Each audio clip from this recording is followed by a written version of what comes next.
मशहूर शायर जुबिन चालबी ने कहा है कि हर शख्सियत हर हिस्से में रहती है, हर बड़ी इमारत हर वक्त खतरे में रहती है। नमस्कार, एक बार फिर से आप सभी दर्शकों का बहुत बहुत स्वागत है। मैं हूं आपके साथ सुरेंद्र सोनी। आज आप देख रहे हैं राजस्थान के वो चुनावी समीकरण मेरे साथ। हम दावा करते हैं कि यही समीकरण आपको 3 दिसंबर को नजर आएंगे, क्योंकि हमारे पास आज एक वो तिलिस्मी चाबी हाथ लग गई है। हम चाबी से वो दरवाजे खोल रहे हैं। आप समझ चुके हैं, इस वक्त हम जयपुर मुख्यालय पर मौजूद हैं और जिसे कह सकते हैं कि राजनीति के समंदर के वो मंथक, या यूं कहें कि वो मंथन करने वाले तमाम बड़े दिग्गज नेता, या यूं कहें कि वो राजनीति के सबसे बड़े शिकारी, जिन्होंने अब तक जो शिकार किए हैं वो आंकड़े आज भी इतिहास गवाही देते हैं। हमारे साथ चंद्रराज सिंह भी जुड़ चुके हैं और आज हम राजस्थान के उत्तर, पूरब, दक्षिण और पश्चिम, उन सभी दिशाओं का एक आंकलन करेंगे कि कौन कहां जीत रहा है, कौन हार रहा है, और यह शख्सियत किसके हिस्से में जाएगी, और कौन सी बड़ी इमारत इस वक्त खतरे में है। सर, सबसे पहले नमस्कार इस खास प्रोग्राम में। नमस्कार सर, राजस्थान पिछले 4 महीनों से आप घूम रहे हैं, लगातार डोर टू डोर जा रहे हैं, राजस्थान की वो तस्वीरें देखी हैं। मैं आपसे शॉर्ट एंड स्वीट के अंदर ही बहुत कम समय में हम सबसे पहले हम बात करेंगे उत्तर की, फिर हम बात करेंगे पूरब की, फिर हम पश्चिम की और फिर दक्षिण की, यानी कि राजस्थान के उन चारों हिस्सों की बात करेंगे कि कौन सी बड़ी इमारत इस वक्त खतरे में। जबरदस्त चुनाव है और टकराव भी जबरदस्त है। दिशाओं पर मैं नहीं जाता, मैं व्यक्तियों को श्रेणीबद्ध करके आपसे बात करना चाहता हूं। अब आपने कह ही दिया है तो सबसे पहले हम मारवाड़ की स्थिति लेते हैं। अशोक गहलोत बड़ी इमारत है, बच जाएगा, चुनाव जीतेगा। मानवेंद्र सिंह जसवंत सिंह का बेटा है, इमारत गिरेगी, वो हारेंगे। ज्योति मिर्जा नाथुराम मिर्जा जी की पौत्री है, चुनाव जीतेगी। इस इलाके में और बड़े बड़े नेता बहुत हैं, मगर जिनको बड़ा नेता कहा जाए उनमें सबसे पहले इन्हीं का नाम आता है, जिनके विरासत में बड़े नेता है। हनुमान बेनीवाल अपनी पार्टी का बड़ा नेता है, चुनाव जीतेगा, हारेगा नहीं। अब बड़े और छोटे का मेजरमेंट नहीं है, लोकप्रियता के हिसाब से मैंने आपको 4 नाम बता दिए। अब मारवाड़ में और भी बहुत से नेता है। मैं प्रतापपुरी को बड़ा नेता मानता हूँ, वो लड़ रहा है सालार के सामने। एक तरफ वो हिंदुओं के धर्मगुरु हैं, सामने मुसलमानों के धर्मगुरु हैं, वो जीतेंगे, हारेंगे नहीं। दिव्या मदेड़ा इस छोटी उम्र में बड़ी नेता बन गई, परंतु जीतने की संभावना कम है, क्योंकि सभी ने मिलकर उनके खिलाफ मोर्चा खोल दिया है। कौन कौन? बीजेपी, कांग्रेस, दोनों सब मिले हुए हैं। बीजेपी का उम्मीदवार है और सारे के सारे लोग जो दिव्या के खिलाफ थे, उस जाट उम्मीदवार भैराराम सियोल को मदद कर रहे हैं। कुछ भी हो सकता है। अब जोधपुर में तो और कोई बड़ा नेता बचा नहीं है, कार्यकर्ता है सारे के सारे। अच्छा, सीएम के सामने एक छोटे से, हाँ, महेंद्र को खड़ा किया है, लेक्चरर था वो, डीन था यूनिवर्सिटी का, कोई टकराव है नहीं। Per day by day Gehlot का ग्राफ गिरा है। एक बार मैंने महेंद्र झाबक को उनके सामने खड़ा किया था। That ticket was given by me in the time of Vasundhara ji. Jaswant Singh ji को सेक्रेटरी रहा था, कोई वो 18,000 वोट से आ रहा था। चलिए, अब आपने मारवाड़ से शुरू किया था। मारवाड़ में ऐसा कोई बड़ा चेहरा जो इस वक्त खतरे में है, या वो दरिया पार कर रहा है? मारवाड़ ने खतरे में तो बड़ा चेहरा नहीं मानता मैं। चेहरे तो बहुत से हैं, वो हारेंगे भी, पर उनको बड़ा चेहरा नहीं कहा जा सकता। हेमाराम अगर लड़ता तो बड़ा चेहरा था, उसने कर्नल सोनाराम को टिकट दिया है, जिसके जीतने की संभावना कम है। हर जगह चलिए, आप वहाँ से चालू कर दीजिए, बाड़मेर से आइए, घूमते घूमते घूमते पाली आइए। पाली जिले में कोई बड़ा चेहरा नहीं है, वैसे बार बार जीतने वाला ज्ञान पारी क्या है। आप सिंघवी साहब सीटें भी बता दीजिए कि इतनी सीटें हैं, यहाँ पे है, ये हार रहा है, ये क्यों है, क्या है? देखो, ये मैं नहीं कह सकता, आपको इतना मैं बता रहा हूँ आपको। मारवाड़ के अंदर टोटल नागौर से 44 सीट होती है। 44 सीट में कांग्रेस कितनी भी ताकत लगा ले, चाहे वो कुछ भी कर ले, चाहे वो कहीं से जाकर ये किसी गौशाला का दूध पी के आ जाए, कांग्रेस को ज़्यादा से ज़्यादा 12 सीट मिलेगी और 2 नागौर की मिला के 14 सीट मिलेगी। 14 से ज्यादा नहीं मिल सकती। कांग्रेस कितनी भी कोशिश कर ले, अशोक गहलोत की लोकप्रियता सरकारी साधनों में तो है, जनप्रियता नहीं है। आज तक अशोक गहलोत अधिकारी बने, मुख्यमंत्री बने, पदाधिकारी बने, पर नेता नहीं बन सके हैं। आज भी उनका नेता का अस्तित्व नहीं है।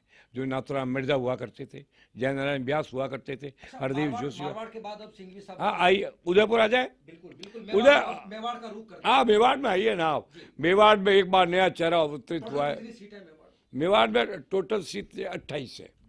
इसके अंदर भीलवाड़ा की मिला लोगे तो 36 हो जाएगी। इन 36 सीटों के अंदर कांग्रेस के प्रति मैंने सारी जानकारी की है। मैंने सबसे बड़े, मेवाड़ का सबसे बड़ा नेता तो गुलाब चंद कटारिया ही थे। उसके बाद में नेता थे, उस समय हरदेव जोशी भी थे, वो सबसे बड़े नेता थे। अब वो लोग रहे ही नहीं। 28 में से कांग्रेस को कितनी भी ताकत लगा ले, एक बांसवाड़ा में मिलेगी, ये प्रतापनगर पर मिलेगी, मावली की सीट मिल सकती है। बांसवाड़ा में कौन सी सीट है? मावली, वही मालविया वाली। मैं आपसे बता रहा हूँ, टोटल इन 28 और भीलवाड़ा की मिलाकर सीटों में 12 से ज़्यादा सीट कांग्रेस को नहीं मिलेगी। किसी हालत में 2 बीटीपी को मिल जाएगी, एक आध इंडिपेंडेंट आ जाएगा। और बड़ा चेहरा अवतरित किया है जया कुमारी की मेहनत। मेरा भी सुझाव 1 साल पहले था, वो महाराणा मेवाड़ महेंद्र सिंह जी के पुत्र विश्वराज सिंह को किया है, जो सीपी जोशी के सामने चुनाव लड़ रहे हैं। और मैं विश्वास से कहता हूँ कि विश्वराज सिंह चुनाव जीतेंगे। बाकी तो सब बराबरी के ही है, किसको बड़ा कहूँ। हाँ, मगर गुलाब चंद कटारिया इन दिनों 8-10 दिन से लगातार उदयपुर में डेरा लगा के बैठे हैं। उन्हें हरदेव जोशी की कहानी याद आ रही है। राजस्थान गवर्नर से बुला के सीएम बनाया गया था। उस दिन शपथ लेने के लिए हरदेव जी के साथ मैं गया था इंदिरा जी के पास। उन्होंने शर्त रखी थी कि बूटा सिंह से शपथ नहीं लूंगा। हिंदुस्तान ने पहली बार एमके नारायण आईबी चीफ से शपथ रही गई। चलिए, अब आपने मेवाड़ का रुख कर लिया है, अब आपका रथ किस तरफ? कोटा। कोटा, हाड़ौती संभाग। हाँ, हाड़ौती संभाग। हाड़ौती में कुल कितनी सीटें हैं? हाड़ौती में 17 सीटें हैं कुल। 17 सीटें में सबसे बड़ी नेता तो वहाँ की वसुंधरा राजे सिंधिया है। उनकी छाया में 4 सीटें, चारों बीजेपी जीत रही है। अब झगड़ा है खूंखार, जुंजार और व्यक्तित्व के हिसाब से बड़ा नेता है प्रहलाद गुंजल, पर उसके सामने शांति धारीवाल, जो स्वयं सोनिया द्वारा इंडिक्टेड रिजेक्टेड एलिमेंट है, वो चुनाव लड़ रहा है। बेहद पैसा है। पैसा कहाँ से आया, कैसे आया, इस तरह पूछना मत मेरे से, जीत भी सकता। मगर गजब चुनाव लड़ा है गुंजल ने।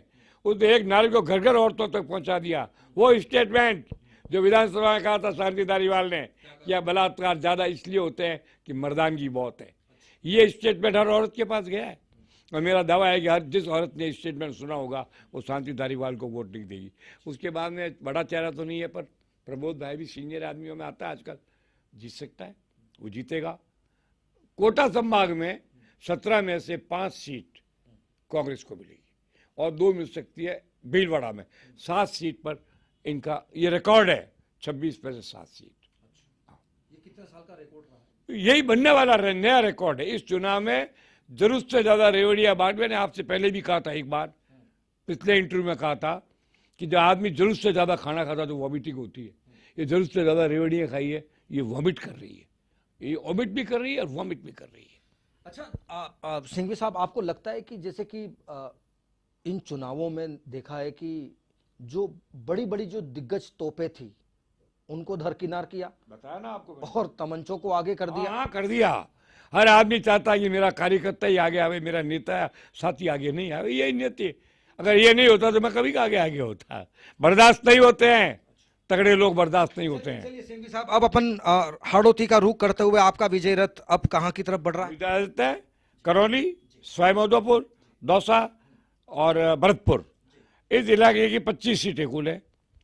25 में मैंने पूरी ताकत से लोगों से कहा, मैं कहा यार ऐसे मत करो, कांग्रेस को रहो मगर सच बोलो, तो भी 6-7 से कांग्रेस सीट लाती नहीं है, आती नहीं है। भरतपुर में 1 सीट आती है, करौली में आती नहीं है। भरतपुर में कौन है दिग्गज? भरतपुर में दिक्कत तो चंद्र सिंह है, जीत रहा है। वो राजा है? वो राजा है, राजा नहीं है, वो दिल का भी राजा है, पद का राजा नहीं है, खानदानी राजा है। वो जीत भी जाता, हार भी जाए तो जीता हुआ है, तो नेता तो वही गिना जाएगा भरतपुर क्षेत्र के अंदर।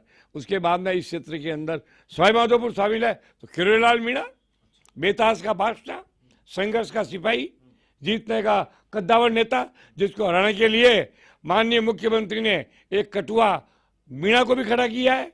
जीतेगा वो, और जीतेगा तो सरकार बनाने में और सरकार चलाने में उनकी महत्वपूर्ण भूमिका रहेगी। अच्छा, वो गहलोत के सबसे सिरफिराज सिपाही खोडनिया ने 500 करोड़ का कहा था कि मैं सवाई माधोपुर जाकर के चुनाव लड़ रहा हूं, अशोक गहलोत मुझे टिकट दे, मैं 500 करोड़ का मुकदमा ठोकूंगा मानहानि का। आपने देखा गणपति प्लाजा वाला सीन।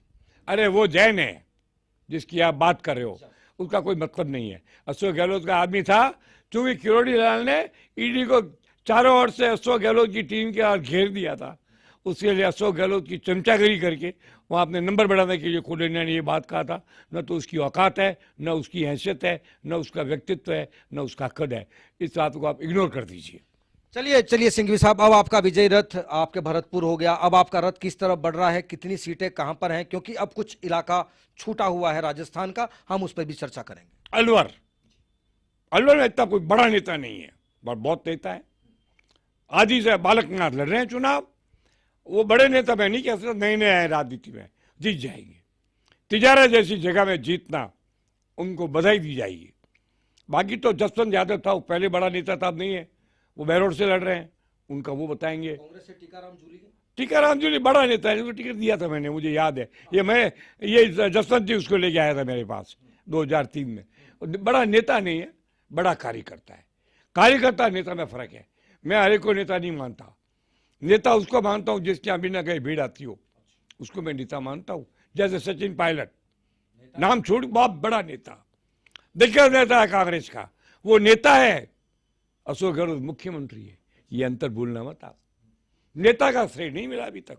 अशोक जी 3 बार रह गए, 4 बार और रह जाए सीएम, वो पदाधिकारी रहेंगे, मुख्यमंत्री रहेंगे, नेता नहीं बन पाएंगे। नेता बनने में सैक्रिफाइस करना पड़ता है। अच्छा, अलवर में कितनी सीटें टोटल? 11। तो 11 सीटों में क्या पोजीशन बनी? हाँ, ये 2-3। कौन जीत रहा है? हाँ, मैं बता, इतना तो देखो, इतना 200 सीट का तो लंबा होता है विवरण। 3 सीट पर कांग्रेस जीतेगी, 4 पर भी जीत सकती है। मैं फालतू झूठी बीजेपी की चाप से अपराधगिरी नहीं कर सकता, जो स्थिति मैंने आपको बता दी है। अच्छा, अब आपका ये अब हम आ जाते हैं, हम जयपुर के बाद हम शेखावटी में भी एंट्री करेंगे, क्योंकि शेखावटी में जाएंगे, उधर से हम गंगानगर पंजाब बॉर्डर तक भी पहुंचेंगे। प्रॉब्लम। हाँ, अब हम हमारी जो रथ है वो जयपुर और शेखावटी की तरफ बढ़ रहा है। यहाँ की क्या तस्वीर है साहब? यहाँ की तस्वीर साहब है कि भाजपा ने गलतियां करके 3-4 गलत टिकट दिए, शहर में भी दिए और ग्रामीण में भी 2-3 गलत टिकट दिए। क्यों दिए, क्या कारण दिए, इसका जवाब तो देने वाले देंगे। मैं उनका प्रोटेक्टर ऑफ देयर रेस्पेक्ट नहीं हूं, पर गलत किया है। वरना यहाँ 9 में से 8 सीट आती भाजपा की, अब 4 आएगी, 5 आ सकती है। That's all. मालूम था कि हरिशिवपुरा बहुत बड़े वोट ले जाएगा, तो उसी को टिकट दे देते। वहां पर लाकर के उसको क्यों डाला, उसको और कहीं डाल देते। गोपाल शर्मा को, हाँ, अशोक सिंह बहुत बढ़िया आदमी है, आप गोपाल शर्मा को यहाँ दिया, उसको आपको सागरनेर में देना चाहिए था। चलो, ये मैं उनका करेक्शन करने का ठेका नहीं लिया मैंने। लेकिन यस, एक चीज बड़ी महत्वपूर्ण है, वो नेता बना, बड़ा पदाधिकारी, बड़ा अध्यक्ष, बड़ा बीजेपी का, वो है सतीश पूनिया। बहुत कड़े संघर्ष में सतीश लगा हुआ है। ईश्वर से प्रार्थना करता हूँ वो जीते। वो जाटों का एक बहुत बड़ा नेता है, जो कांग्रेस से ज्यादा जाट नेताओं से बड़ा नेता भाजपा में कोई है तो सतीश पूनिया है। उनका भी जीत 90% जीत की संभावना है, मैं 100% नहीं कहता। इसके बाद बड़ा नेता यहाँ आता था नरपत राजवी, उसको इन्होंने चित्तौड़ भेज दिया। फिर बड़ा नेता था घनश्याम तिवारी, जो बाहर भी गया, वही एक्सपेल भी गया, माफीनामा मांगा, हाथ जोड़ के खड़ा, चुनाव हुआ, हारा, और अभी बूथ होके बैठा है, राज्यसभा पहुंच गया। ये बड़े नेताओं का जो जयपुर में हश्र हुआ है वो उचित नहीं हुआ है। और बड़ा नेता जयपुर के अंदर मुझे कोई नजर आता नहीं है। कार्यकर्ता पदाधिकारी तो बहुत है, नेता नहीं कह सकते। विद्याधर नगर में तो दिया कुमारी है, कालीचरण सराफ बहुत बढ़िया कार्यकर्ता है। वो भी नेता, अपने अपने क्षेत्र के जो विधानसभा तक के नेता होते हैं उन्हें मैं नेता नहीं कहता, उन्हें अपने क्षेत्र का सफल विधायक मानता हूँ। नेता वो होता है जिसके पीछे कई लोग अलग अलग जगहों से आए और जिंदाबाद के नारे लगाए, जो सचिन पायलट का लगाते हैं, जैसे राजेश सिंधिया का लगाते हैं। ऐसे नेताओं को मैं नेता मानता हूँ। बाकी तो ठीक है। आदर्श नगर की क्या स्थिति? आदर्श नगर के अंदर रफीक, मैं कहता हूँ रफीक जीते तो आश्चर्य नहीं, और हारे तो नैयर बधाई का पात्र है। इधर से हवा महल में तो बोलने की जरूरत ही नहीं है। It is polarization of Hindus. जीत जाएंगे, बाबा जी जीत जाएंगे। चलिए अब हम दिया कुमारी। हम एग्जैक्टली मैं वही आना चाहता हूं। विद्याधर नगर हाईएस्ट वोट से जीतेगी दिया कुमारी जी। और सबसे बड़ी बात, झुकना नहीं पड़ेगा, सम्मान के साथ वोट मांगेगी, लोग इज्जत के साथ वोट देंगे। उनको मालूम है कि one of the expected chair of leadership वो भी है, इसका भी उनको लाभ मिलेगा, राजघराने की इज्जत का भी लाभ मिलेगा, शराफत का लाभ मिलेगा, उनका व्यक्तित्व अच्छा उसका भी लाभ मिलेगा, 2 बार जीती, बड़े वोटों से एमपी जीती है 5 लाख वोट से, उसका भी लाभ मिलेगा। वो जयपुर का भविष्य का बहुत बड़ा नेता बनेगी, खाली पदाधिकारी बने इससे मेरी इच्छा नहीं है। मैं तो चाहता हूँ जिस प्रकार कोई जमाने गायत्री देवी नेता हुआ करती थी, जिस जमाने में कोई जो नवल किशोर शर्मा नेता हुआ करते थे, वैसी नेता बने, ये मेरी उनके प्रति इच्छा है। चलिए सिंघवी साहब, अब हमारा छोटा सा सफर रहा है, इधर हम शेखावटी से होते हुए हम पंजाब बॉर्डर तक जाएंगे। शेखावटी की क्या स्थिति, क्योंकि शेखावटी क्षेत्र में भी 2-3 बड़े नाम है। हाँ है, डोटासरा बड़ा नाम बड़ा पद, वो कुछ हद तक आधा नेता भी है, एक जिले के बाहर उसकी पहुंच है।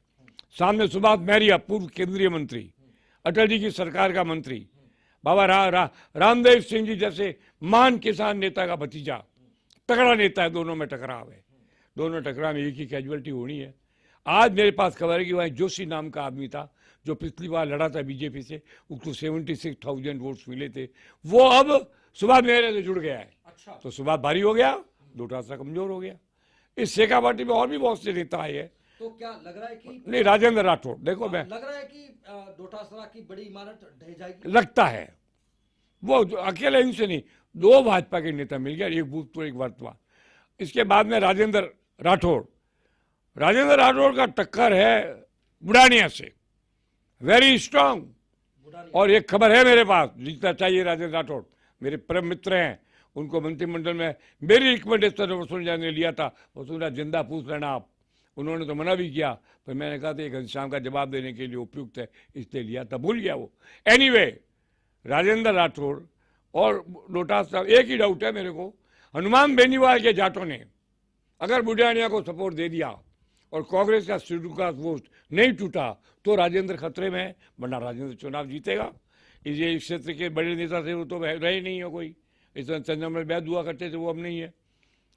अब ये सारी स्थिति होते हुए हम करीब पूरे राजस्थान में घूम लिए। अभी हमारा क्षेत्र रह गया उधर से नागौर का जो बेल्ट है, क्योंकि नागौर से ज्योति मिर्धा भी आती हैं, उधर से अगर हम पंजाब बॉर्डर की बात करें, क्योंकि पंजाब से गंगानगर भी लगा हुआ है, बाड़मेर भी लगा हुआ है, तो क्या लगता है कि वहां पर आम आदमी पार्टी कुछ जोर कर सकती है? 0, आम आदमी पार्टी है ही नहीं, एक सीट भी नहीं आएगी। और पूरे इस क्षेत्र के अंदर 3 जिलों को छोड़ करके सब जगह भाजपा आ गए, चूरू, सीकर और हनुमानगढ़ में भाजपा आ गया है। चूरू, सीकर, झुंझुनू में ओला का लड़का खड़ा है, बड़ा नेता था ओला जी, बेटा नहीं है, बेटा एक एमपी तक ही है, नेता नहीं बन पाए, जीत सकता, वो जीतेगा। और इस इलाके के अंदर ज्योति मिर्धा एमपी बनी और नाथूराम मिर्जा की दोती पोती होने के कारण उसका मत तो ज्यादा है, पर वो भी अभी तक नेता नहीं बन सकी, चुनिंदा बनी, एमपी बनी, नेता नहीं बन पाई। इस पूरे इलाके के अंदर नेतागिरी का शून्य है। अरे वो नागौर जिसने नाथूराम मिर्जा को दिया, रामनिवास मिर्जा को दिया, जिसने बलराम जाखड़ को स्वागत किया, जो पहला देता था, हिंदुस्तान में एक आदमी था नाथूराम मिर्जा, जब पूरा इंडिया का नॉर्थ इंडिया हार गया तो एक बार तो नाथूराम मिर्जा चुनाव जीते थे, मैंने उनका स्वागत किया था जयपुर में। इतिहास सिंघवी जी, मैं आपके पास लौटूंगा। जिस तरीके से जो सट्टा बाजार है और जो शेयर मार्केट है वो लगभग बीजेपी की 105-110 सीटें ही आंक रहा है, क्योंकि लगातार सट्टा बाजार भी जो है उसकी भी धड़कनें ऊपर नीचे हो रही है, अप डाउन हो रहा है। बिल्कुल नहीं है। पिछले 9 दिनों में 18 बार मैंने फॉलो दी बात की है। वही मिस्टर नवीन जैन ने एक व्यास दोनों से पूछा है, 117 से 125 से न तो नीचे गई न ऊपर गई। आज ऊपर गई है, आज ऊपर इसलिए गई है कि ये छप गया अखबारों में। क्या उसमें 93 तो कहते हैं बीजेपी की फिक्स्ड है और 36 कांग्रेस की फिक्स्ड है। 93 36 129, 18 कहते हैं थर्ड फ्रंट की आई, तो 100 और एक मर गया, 148, पीछे 52 सीट बची। 52 सीटों में कई कांग्रेस ज्यादा है, कहीं बीजेपी ज्यादा है, इन दोनों को 52 को इक्वल मान लिया जाए। फिर हालांकि इसी रेशो में बांटोगे जब तो कांग्रेस की 15-16 ही और बढ़ेगी 36 के ऊपर, पर मैं इक्वल मान लूं तो 26-26 आ जाएगी। चलिए सिंघवी साहब, अभी क्या स्थिति लग रही है, क्योंकि आखिरी अंतिम सवाल कर रहा हूं कि अब फाइनल मुझे एक आंकड़ा बताइए कि इस वक्त बीजेपी इस स्टैंड पर है, कांग्रेस इस स्टैंड पर है और अन्य इस स्टैंड पर है। बीजेपी 122, कांग्रेस 62, बाकी दूसरे। चलिए, ये थे हमारे साथ में चंद्रराज सिंघवी, जिन्होंने बिल्कुल आंकड़े स्पष्ट कर दिए हैं कि जिस तरीके से जो कयास लगा रहे हैं सियासी पंडित, इस राजनीति के बाजार को जिस तरीके से गर्म कर रहे हैं, लेकिन इन्होंने जो तमाम बातें की है उन बातों से यह स्पष्ट होता है कि ये आंकड़े जो है वो लगभग उसी इर्द गिर्द घूमते हुए नजर आ रहे हैं। लेकिन फिर भी इन आंकड़ों पर न्यूज़ 21 अपना दावा ठोके या यूं कहें कि इस पर फाइनल मोहर लगाए, ये जल्दबाजी होगा। लेकिन हम इंतजार करेंगे सिर्फ और सिर्फ 3 दिसंबर का। फिर हाजिर होंगे किसी खास शख्सियत के साथ, इन्हीं चुनावी आंकड़ों के साथ। तब तक मुझे दीजिए इजाजत, नमस्कार। कैमरा पर्सन मुकेश के साथ सुरेंद्र सोनी, न्यूज़ 21, जयपुर।